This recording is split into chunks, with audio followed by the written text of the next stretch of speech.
Talk a little bit about Elijah Jones, what his role change was with Brandon out, and is he assigned to the boundary of the field, or does he cover their best guy? Just what is we need to know about him? Yeah, it's good, Rich. One, I think he's playing as well as he's played all year, or really since we've been here. He's starting to really press well. I told him today he's doing a great job of getting his hands on people, staying square. He's finishing more violent. I know he had the one PI, but he had the really good breakup. And then in the far corner, in the left corner of the end zone, he almost went up and had that pick when they threw up the wheel route. We've been moving him around. As you've mentioned, he's played some boundaries, played some field. We've matched him up on people, which has been a little bit different. So we're just trying to put him in what we believe is in a really good position to succeed and to help us. So that's why you've seen him moving around rather than just playing a little bit of left and right. So that's kind of a game-to-game, week-to-week thing, and we'll continue to do that. We'll go to Andy. Okay. What's that, Rich? No, just a quick follow on that. How is he reading the quarterbacks? I mean, is that a part of his skill set too? Yeah, when we play zone defense, he reads the quarterback, and I think he's getting a lot more comfortable in year 2 of the scheme of doing that. In man, obviously his eyes are on his man, but we're playing a variety of different zone coverages where he does have the ability to read the quarterback and break on the ball. And then in man, he's obviously reading his man. So I think the variety of coverages that we're playing is helping him out. But I can't say enough about the improvement that he's made. I thought he played one of his best games of the year this past week, getting his hands on guys and finishing. And sometimes when you do that violent, Rich, and you play the ball and you're not afraid, you get some PI calls and you just have to be able to live with them. Just not on third down and in critical situations, because those will cost you first downs. We'll go to Andy. Kind of a two-parter here. First, when was Phil able to start throwing again? I know he was cleared last Friday. And then secondly, if he was not able to go last week, was the plan to roll with Emmett? I knew you were going to, Andy, I literally should have wrote that down and held up. I knew you were going to ask me that question. At this point, I don't think it's very important to talk about who would have been, because would have, should have. Phil started throwing lightly probably with our trainers in the training room, just a lighter ball, and he gradually worked up to throwing a little bit heavier ball, probably 10, 15, 20 yards. The week before he was cleared, I think he was throwing about, 25, 30 yards. But the first time I saw him throw a ball live, a fully inflated football live, was in practice last week. I know he was throwing a little bit on Sunday. He did some pat and go stuff. We really didn't practice much of him on Monday. And then, like I said, Tuesday, we kind of split the reps, and Wednesday he got all the reps, which is why we kind of protected him a little bit. He hadn't thrown very much, and the timing and the rhythm with the wide receivers. Probably not as much, probably not where you would want it to be going into that week, but he still threw some pretty good balls. So when he dropped into Zay was pretty nice. The one he threw up to Gill was pretty nice. So I thought he played pretty darn well, considering he hadn't played football in a long time and really practiced. So that's kind of the timeline. You probably ask him when he started throwing more with the trainers, but it wasn't far. It was just like soft tosses. Probably 2 weeks ago, I'd say he was able to just throw really lightly. But then that thing was cleared. Once he got cleared last Friday, that's when we started to build it up a little bit. We'll go to Emma. Coach, with your first ACC win under your belt, back over 500, what was the atmosphere like today in practice? How are the players feeling about it? Well, I'd imagine they all feel better. I mean, it feels a lot better winning than it does losing. But where I challenged them was, to go back to how we've always done it here.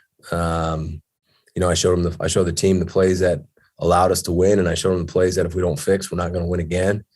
I talked about having the same edge that they had in the last game, because I thought our guys played with a different edge. Thought there was a little bit of a nastiness to them and a toughness to them, and I think they kind of practiced and played pissed off, for lack of a better term. And I'd like to see them continue to do that, win or lose, because I think that's what this game is all about.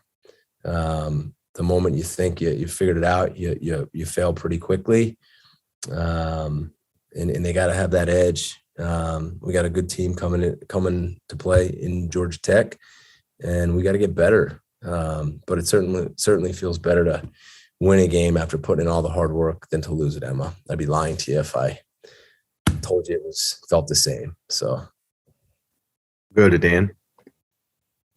Coach, I'm just, when we meet on Sundays with you, you usually have the film done and you're usually through everything. Can you kind of fill in the gap on that timeline, like how you get to the film so quickly after a game day? I know usually if you have a Saturday road game, by the time we see you on Sunday, you've already reviewed the film, had a practice. Like, how does that kind of work to get ready right away to flip the switch?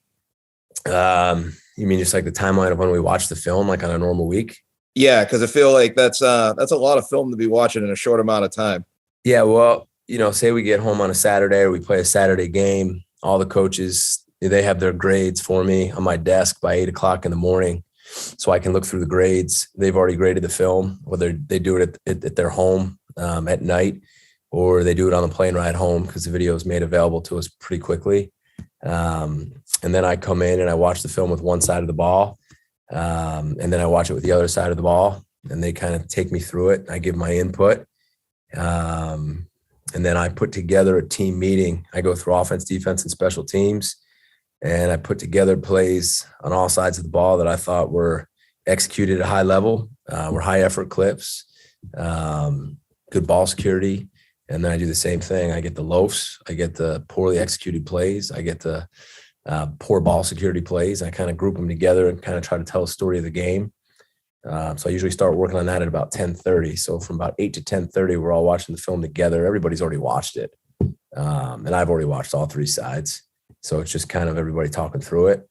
And then by 10:30, I'm in my office getting the team meeting ready. 11:30, I do the team meeting. Then we meet special teams, offense, defense. They watch the film with the players. And then we go out and we have a practice. So you got to do work after the game. You're not just done. You got to watch the film and grade it. And then you kind of come in and talk about it all together. So is that what you're looking for, Dan? Yeah. And kind of as a quick follow-up on that for you, I mean, if you've played an emotional game, I mean, how is it difficult? Is it easy for you as a coaching staff to be able to compartmentalize what you saw during the game and then immediately roll into film and preparation the next day? Yeah. Sometimes the hardest part is like right now, as soon as I'm done with you guys, I have to flip it to Georgia Tech immediately. And I got to put that one behind. And you're right. If it's a Saturday game, especially a night game, and now today's Sunday, like that game takes a toll on you mentally and emotionally. I mean, it's hard. And then you got to flip the switch and get ready for the next opponent. Sunday is the most mentally challenging day, in my opinion, for a coach. Because imagine studying for a real hard test all week and you're studying this subject and you're just killing yourself studying it. And then the big test comes and you're done. You get the result and it's like, all right, I'm going to go study for a whole new test, putting everything I just did away. Now it could be a new subject. That's what it feels like. Go to Rich. I had two offensive line questions, Coach. First, Tyler, what happened to him? And has he seen the doctor? Any news on him? Tyler was practicing today. So, I'm very hopeful that Tyler will play. Okay. The second is Ben Petrula. We kind of forgot about him. I guess when you don't hear his number called, he's doing a good job. Just what's Coach Applebaum's feedback on him this year? Ben's been really consistent. He's been really solid. It's nice when you don't hear about an offensive lineman because it means he's probably not getting beat. He's like Mr. Consistency. He does a really nice job. He can roll at a bunch of different positions.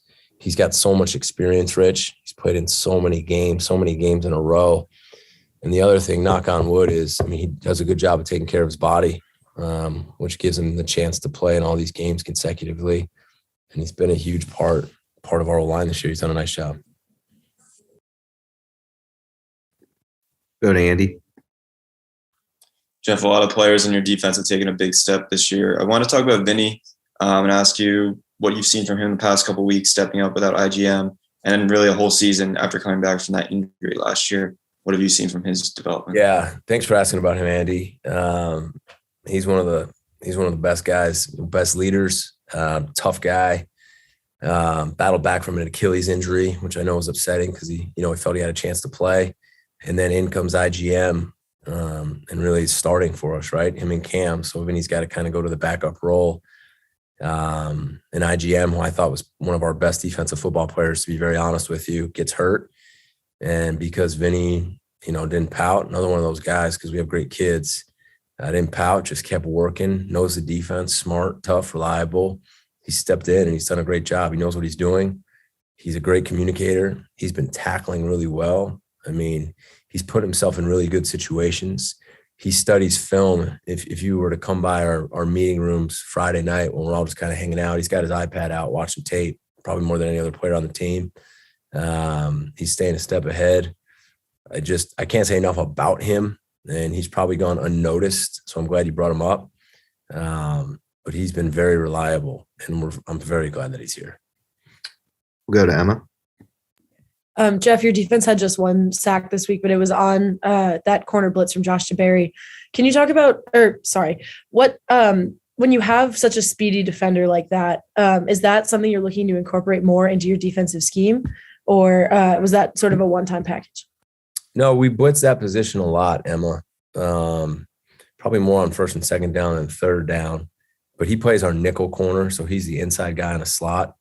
And most teams blitz that guy, quite often on first and second down on run calls, a lot of good run blitzes. But I thought that was a great call. I thought Tim timed that up perfect. It's one of my favorites. Kind of came underneath unblocked. And the beauty of it was he went low and he kind of wrapped and rolled the quarterback. A lot of times you see guys go high and miss and fall off. I thought he did a great job wrapping him up and getting him down. I thought that was one of the biggest plays of the game. I felt that gave us momentum, that drive, that stop. And I felt like at that point we'd be able to put him away. I thought it was a great call, and I thought it was executed really well. And I can't say enough. Josh had a couple TFLs. He was all over the field. He chased down the reverse. He had a PBU when they tried that trick play where the quarterback kind of came down the line, popped back. Josh knocked that one out. I think it was one of his better games. He's been consistent too. Those DBs, coaches ours done a really nice job with them. Our guys are playing really well on the back end. We'll go to Kevin. Hey, Coach, I want to ask you about Grant Carlson, actually. 5 more punts for 213 yards.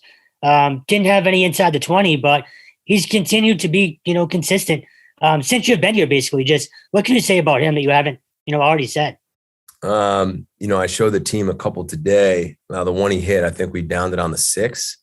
That's points. And that's what I was trying to tell you guys earlier in the year. If our punter, if we down the ball inside the 10-yard line and we stop a team, we completely flip the field. So we punt the ball inside the 10. So we stop them 3 and out, and they have to punt coming out of our end zone. We're going to get the ball probably inside the 50. And you're 1 first down, you're 2 first downs away from points. So what Grant Carlson is doing is he's getting us points. Those are the hidden points. It's not just hidden yardage. I mean, that's huge. He got a couple really good rolls. I was just joking with him out in the indoor. The rolls finally came his way because he hit a couple liners where he usually gets that nice hang time. He hit a couple liners in the game and he got some really good rolls. And then I thought the punt team did a good job getting their heels on the goal line and making sure that the ball didn't roll in. But he's been a huge part of it. He's been a huge part of why our defense is playing well because he's putting teams in some really bad situations. We'll go to Andy. Phil is a dual threat. I wanted to ask, ran 9 times. Some of it was scrambles, but there was a lot of design zone read last week against Virginia Tech. And we saw that in the opener too against Colgate. Is that just a concerted effort this year to get Phil more involved in the run game? I think it was a big effort just coming into the season. And then I think when you get to your backup, you have to be a little bit careful, especially at the time when you didn't know really who the next guy up was, Andy, or if the next guy up was going to be ready to play. But it is something that we've liked, and we liked it against Virginia Tech and what they were trying to do. So whether that comes out more or less this week, I'm not sure yet because I haven't studied the tape. But you're right, we did against Colgate as well. It's a good point, and you can see why when you get to your backup and you're not really sure who the next guy is, why you get away from it a little bit, And we'll wrap things up with Dan. And Coach, I actually wanted to just build on the question about the punt team with the Gunners in particular. When you mentioned the guys getting down there, there's a joke about out kicking coverage and stuff like that. How much timing is involved with guys getting off the line and getting downfield? Because I know they got to run, but I mean, I'm assuming they're doing more than just, hey, you guys, run up the field as fast as humanly possible. Yeah, well, one, that's like probably a bigger part of it than you think. So running as fast as humanly possible is probably the number one thing. Where the drill work comes in is getting off if you're getting pressed at the line, because now you have a lot of times, like Elijah Jones is crushing it as a gunner, right? And I just use him because he popped into my head of getting down there again. But he's not a receiver, so he doesn't spend as much time at the line of scrimmage getting off the blocks like a wide receiver would. So that's kind of a new fundamental that he has to spend time doing. And then it's awareness. As you're running as fast as humanly possible, like you said, it's awareness of where you are in the field, where you have to get to, where the ball is going to be kicked. And then the awareness of, is the guy going to fair catch the ball, or are you going to have to take a shot? And those are high speed decisions that have to be made. That's a hard position to play. I mean, you got to be a great open field tackler. You have to know where the ball's at. And you have to be able to get off the line of scrimmage. And he's really good at it. And again, I use him as another example because a lot of times you don't like to put your starting DBs on there because it's a guy who potentially is running 60 yards down the field, making a tackle, now has to get up and play defense, which is not easy. And a lot of guys I've been around don't want to do it. We have a lot of guys who are opting to do it, and I'm grateful for that. We're going to take one last question with Rich. Just on that note, does Elijah defend the gunners too on the other side? He does, yeah. You know, depending if sometimes we have a punt block team out where he's not on it, but then sometimes we have a punt safe team on where he is. So he's part of that also. It's really the one I think Coach Turner's doing a really good job, and I think he's a really good coach. The reason I think our special teams are getting better and have played pretty well, and I've said this before, is our starters are playing on special teams and showing how important that is. And I think that sets the tone to our young guys that, you know, defense and special teams, in my opinion, go hand in hand. And if you think that because you start on either side of the ball that you're not going to play special teams here, then you're wrong.